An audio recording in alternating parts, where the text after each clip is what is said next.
పోనీ మన తెలుగు ఛానల్ ఏ టీవీ 9లోనో ఏ టీవీ 5లోనో వాళ్ళ ఛానల్ ఉన్నాయి కదా, ఏబిఎన్ ఆంధ్రజ్యోతి వాళ్ళ ఛానల్ ఉన్నాయి కదా, వాళ్ళ ఛానల్లో మాట్లాడే గొర్రె కట్ ఏం రాగా నువ్వు ఏంద్ర ఇది నీకు తెలియదు మాట్లాడకరా అని చెప్పారు, అది కట్ చేయండి రా అని చెప్పి కట్ చేయొచ్చు. నవ్వుతారా నా ముఖం మీద? ఏందన్నా ఇది? ఆంధ్రప్రదేశ్ పరువు తీసేస్తున్నారు. ఆ విద్యాశాఖ మంత్రికి తీసి పడేయడం బెటర్. నిజంగా వీళ్ళందరికంటే 100 రెట్లు కాదు 1000 రెట్లు కేఏ పాల్ గారు బెటర్. అంటే మోడీకి మొక్కుతున్నారు కదా, మన పవన్ కళ్యాణ్ కూడా నేను సింహం ఎవరికి తల వంచదు అని చెప్పి మోడీ కాలు మొక్కాడు. మరి మా బాబు కాలు ఎందుకు మొక్కవరా బాబు నువ్వు అని చెప్పి సింబాలిక్ గా ఈయన మొక్కి చూపిస్తున్నాడు అన్నమాట. అంతే. అయితే నిన్న లోకేష్ బాబు గారు ఒక ఇంగ్లీష్ ఛానల్లో నేషనల్ లాంగ్వేజ్ హిందీ అని చెప్పేసి చాలా క్లియర్ గా చెప్పడం జరిగింది. దాన్ని ఎలా చూడొచ్చు?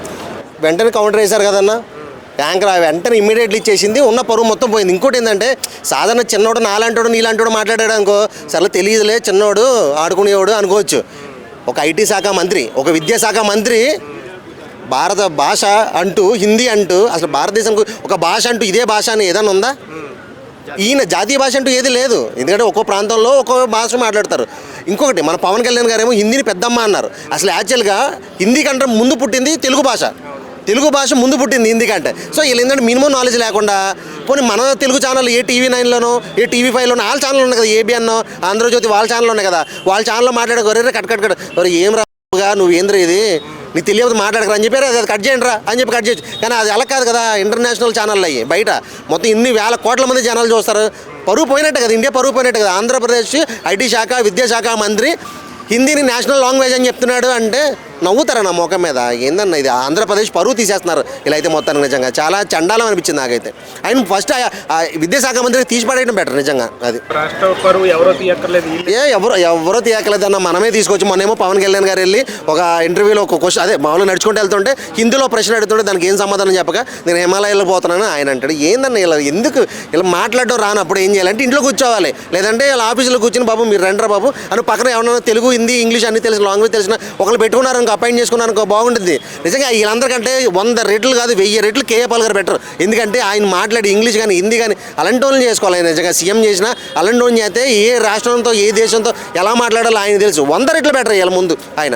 అంటే ఆయన మొన్న అంటే నైట్ ఇంటర్వ్యూలో ఆయన లాస్ట్లో మాట్లాడుతూ నేను చదువుకున్నాను అని చెప్పేసి అనడం జరిగింది.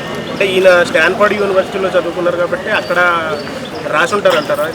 ఆయన రాసి ఉంటాడు అని అనుకుని ఉంటారు. ఎందుకంటే అక్కడ కూడా వాళ్ళు కూడా చెప్పరండి, వాళ్ళు ఇంకా పర్ఫెక్ట్గా ఉంటారు.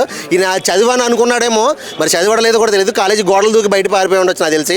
ఎందుకంటే మనం కొన్ని వీడియోస్ కూడా చూసాం ఆ టైంలో స్విమ్మింగ్ పూల్లో అమ్మాయిలు వేసుకొని డ్యాన్స్ వేసిన ఫారెన్లో లోకేష్ గారి అవి మనం చూసాం. ఎందుకంటే ఆన్లైన్లో ఉంటాయి, ఎప్పటికీ మర్చిపోరు, ఎవరు మర్చిపోరు. ఏంటంటే కాలేజ్ అని చెప్పి కాలేజ్ గోడలు దూకి వెళ్ళి ఎంజాయ్ చేసినట్టున్నాడు. చెప్పారేమో అనుకున్నాడు అంతే. చెప్పరు, ఎవరు చెప్తారు? ఎవరు చెప్పరు. ఆయన గూగుల్లో సెర్చ్ చేసుకుంటే ప్రతి ఒక్కరికి తెలిసింది అసలు భారతదేశ నేషనల్ ఒక లాంగ్వేజ్ అనేది ఉందా, భారతదేశ భాష ఏది అని అంటే భారతదేశానికి ఒక భాష అంటూ లేదు. అది 10th క్లాస్ చదువుకున్నవాడు కూడా తెలిసిద్ది. మరి వాళ్ళకి తెలియట్లేదు అంటే అది మనం సిగ్గు చేయడం అని చెప్పుకోవాలి అంతే. మన పరువు ఎవరు తీయట్లేదు, మన వాళ్ళే తీసేస్తున్నారు. అలా అనకన్నా పాపం వాళ్ళకున్న యూనివర్సిటీ పరువు పోయి రేపొద్దున జాయిన్ అవ్వాలన్నా కూడా భయపడతారు. వాళ్ళ పరువు వద్దు, మనోడు గొప్పదనం అది అంతా అంతే. గోడలు దూకి పారిపోయిన గొప్పదనం అది. లోకేష్ గారు కూడా బాబు గారి పక్కన కాలు మొక్కున్నారు అనమాట. వీడియో వైరల్ కావాలని అది చేస్తున్నారు ఈ మధ్య లోకేష్ గారు. అంటే ఏంటంటే కొడుకే మొక్కుతున్నాడు లేదా నేనే మొక్కుతున్నాను మీరు అందరూ మొక్కాలి అని చెప్పేసి ఒక కావాలని ఇంటేస్తున్నాడు అనమాట. వచ్చి మరి ఆయన దేవుడు అయిపోయాడు కదా, మరి చంద్రబాబు నాయుడు గారు దేవుడు అయిపోయారు, ఇప్పుడు పెద్ద మనిషి అయినట్టుగా ఈయన దేవుడు అయ్యాడు అనమాట. అందుకని చెప్పి ఇప్పుడు అందరూ వచ్చి కాలు మొక్కాలి.